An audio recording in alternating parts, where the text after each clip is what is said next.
Well, welcome back to another Indie Showcase. In today's episode, we will be talking with John Rhee from Coda Games about his game Leige. I'm Duo Haptism. Ryoko's not here today. She's tending to some family matters. John, how are you today? I'm doing good, thanks. It's great to have you here on the show. We first met you actually at Too Many Games. Uh, in Pennsylvania, taking a look at all the different indie games out there. We were really impressed with your game. Uh, can you give us a brief overview of Liege and let everybody know what the game's about? Sure. The game is basically a story-driven tactical RPG. Okay. So I guess kind of like the one-line pitch that we've been giving people is Final Fantasy Tactics meets Transistor. So it's kind of meant to be, old school JRPG kind of experience with kind of a faster take on the tactical gameplay side of it. Um, so I guess the game draws a lot of inspiration from older games like, again, FF Tactics, as well as other kind of top-down JRPGs on the exploration side. So games like Chrono Trigger, the older Final Fantasies, blended with kind of more modern mechanics from games like, again, Transistor and XCOM and others. Okay. Definitely a lot of the games that I'm quite familiar with. A lot of the older games, Chrono Trigger being one of my all-time favorites. Right. So walk us through what was the inspiration and what led to the development of the game. I'm sure. So I guess I always kind of wanted to work on an RPG project since, when I was younger, when I played kind of these, classic 16-bit JRPGs. So originally, as I kind of studied, how to create games, those were kind of always the projects that I'd focused on. And eventually I decided, I kind of went to school and I kind of wound up getting kind of a regular type of day job. But I always kind of worked on RPG kind of side projects, and eventually I decided to call it quits at my job and to really kind of go all in full time on this project. So it definitely kind of takes a lot of inspiration from these older types of games. But as I kind of started building it out, a lot of my kind of more recent influences kind of entered the design more and more. Um, so definitely like I mentioned, XCOM, the new XCOM reboot, definitely wound up becoming a huge influence on kind of the tactical and mechanic side of things, Okay. as well as games like Transistor. All Um, right. and I guess, I mean, as well as, even from outside of games, a lot of um, other sorts of influences kind of popped up. I mean, it's probably too many to list, but it's basically just kind of becoming, everything I kind of like thrown into kind of, one big game project. All right. I know it is an absolutely beautiful game.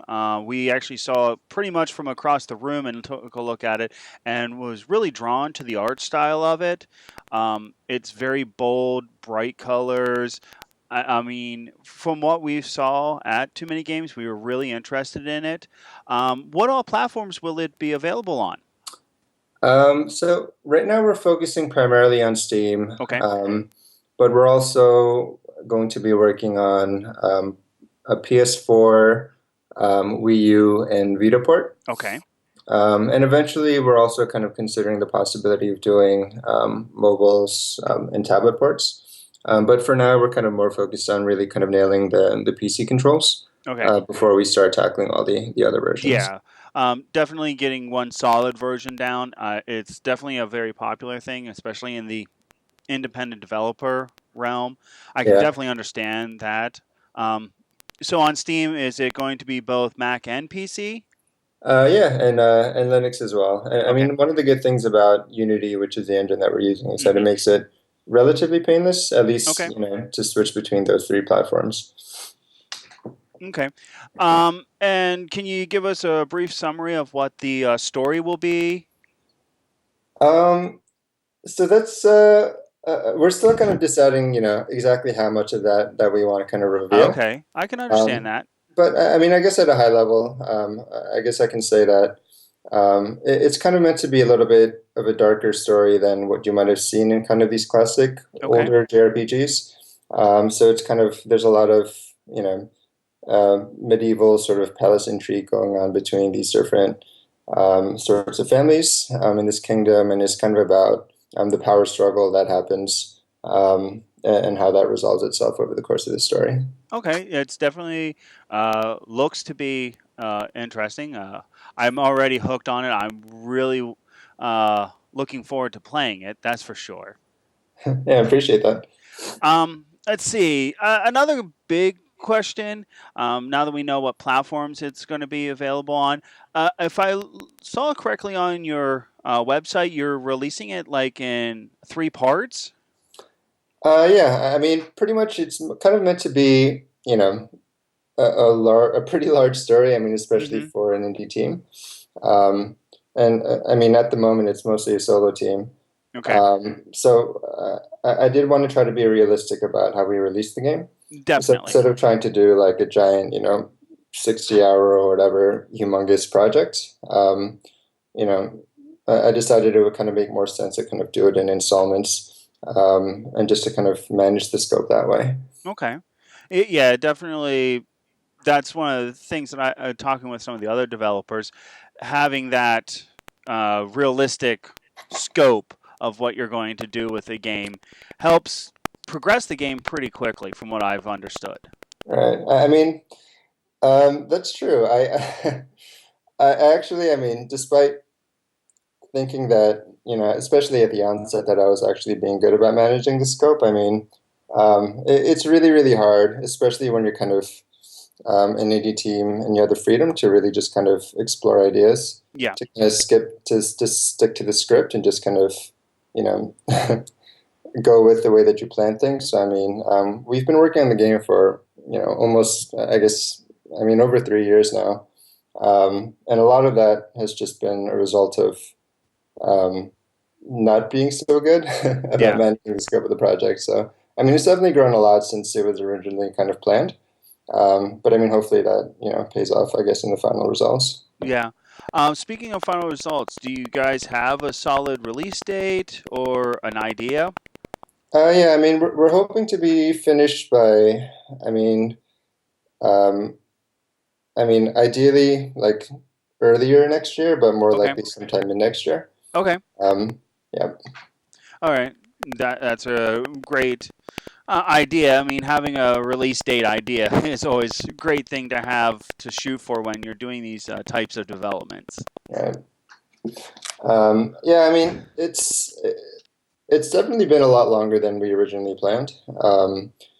But I think that there's kind of been a lot of iterations that have happened, especially on the gameplay side, as far as you know what we were ultimately trying to implement. Yeah, But I mean, at this point, kind of all that groundwork is done and it's been laid down. And our focus is really more on just kind of churning out the content, the yeah, main quests and all that stuff, so that yes, you can kind of schedule in a more predictable way. yeah. Um, Definitely, once you have a solid game engine down, adding the content probably is not as difficult as developing the actual engine. right. And there's kind of less, I guess, variation. I Hmm. don't know if that's the right word, but so yeah, we're really kind of trying to buckle down and just be disciplined about not adding additional things to scope and really just trying to get this to the finish line at this point. So hopefully, fingers crossed, we'll be ready by early to mid next year. Oh, okay. We'll definitely be looking forward to it. As far as I know, you're saying about the RPG aspect of it. Did you guys go with the traditional type classes like archer, fighter, things like that, or did you kind of create your own classes for your characters? So I'd say that we are kind of sticking to um, I guess you can call them more traditional types of classes. Okay. But there's definitely kind of a few twists, I think, as Hmm. far as how we're implementing them mechanically. Um, so I definitely think that there's kind of a lot of places where we kind of stray away from the normal sorts of tropes that you see in Hmm. tactics types of games. Um, Especially because, I mean, at this point, I think the combat engine as a whole has really kind of diverged pretty far from the typical sorts of things that you might have seen in an older type of tactics game. So class-wise, I think that, I guess while the labels might be familiar, I mean, how they play, I think, is ultimately going to be pretty different. Okay, that's definitely interesting.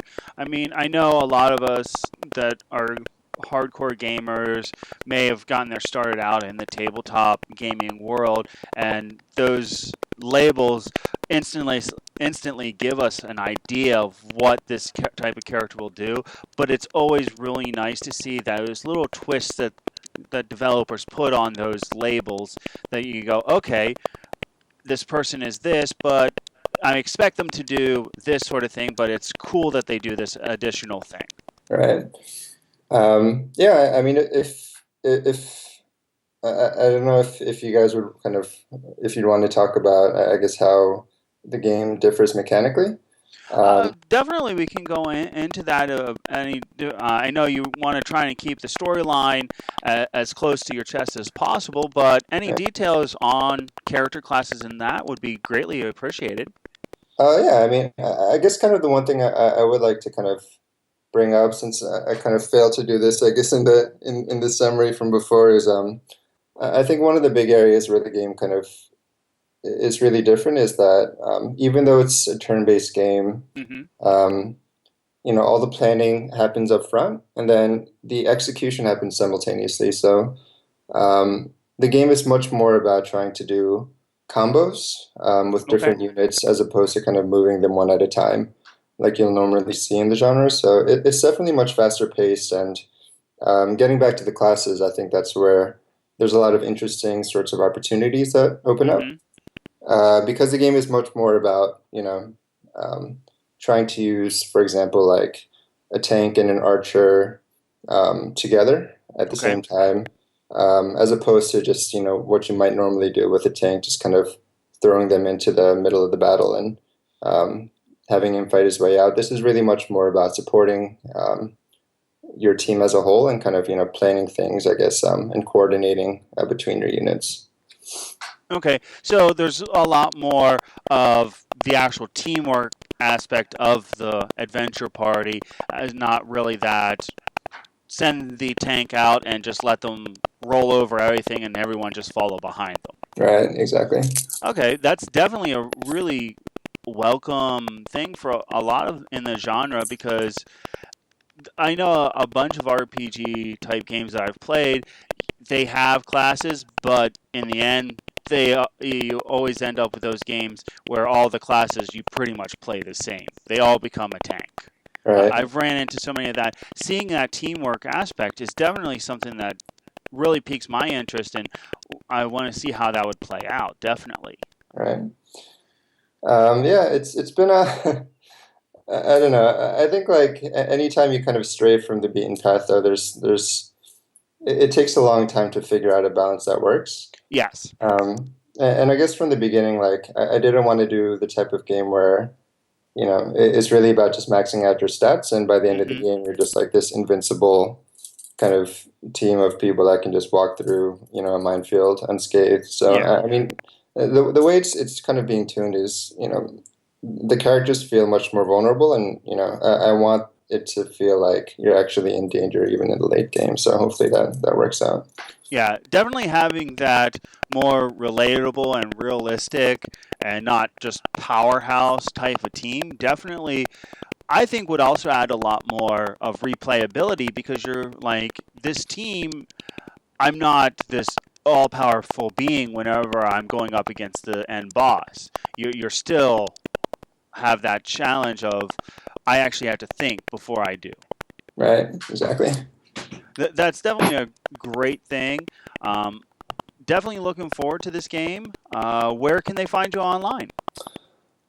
So you can find most of the information on the game on the website. It's codagames.com. Okay. And then we also post on, Facebook and Twitter and all that. At the moment, we're kind of just, I guess kind of back in stealth mode, and we really kind of have our noses just in the project, trying to get it closer to Yeah. the finish line. Get everything finalized and get it all to the point Um, where you can release it. I can definitely understand that. It's pretty much crunch time for you guys. right. But I mean, definitely, in the next few months, and especially as we get a little bit closer to the launch, we're going to be kind of going back to the regularly scheduled sort of announcements and development updates and things like that. Okay. Um, yeah. Do you guys have any plans or thoughts on like having or doing betas or open betas, or is it purely a closed beta type situation? So right now we don't really have plans to go, um, I guess, for a more open sort of beta. Okay. So we were originally funded on Kickstarter. Okay. So we have a pretty large community of people that are, that have been playing the game. Okay. So we have access to a lot of kind of play testing sorts of and testing information through that. Um, and then additionally, we've kind of been doing a lot of shows like Too Many Games and Mm-hmm. others, where we kind of put the game in front of a lot of people and just kind of watch them play Yeah. and do it that way. So and that's kind of been how we've been play testing and getting feedback. Yeah, it's definitely a beautiful looking game. I, for one, am definitely looking forward to it. It's been great talking to you, going over this game. I'm really looking forward to it. I hope all of our viewers and listeners also check you out at codegames.com. And I'll have all your social media links down in the description below. Any closing thoughts you want to share? I mean, not really. I would say just, definitely, if you're interested in the game, stay tuned on our dev blog. We try to, put out a lot of information, about exactly what it is that we're doing. So if you have any interest in kind of, how games are made, definitely, keep track. We try to be good about that. And if you have any questions, just definitely feel free to reach out. We're more than happy to talk to any of our fans. All right. Well, it's been great talking with you, John.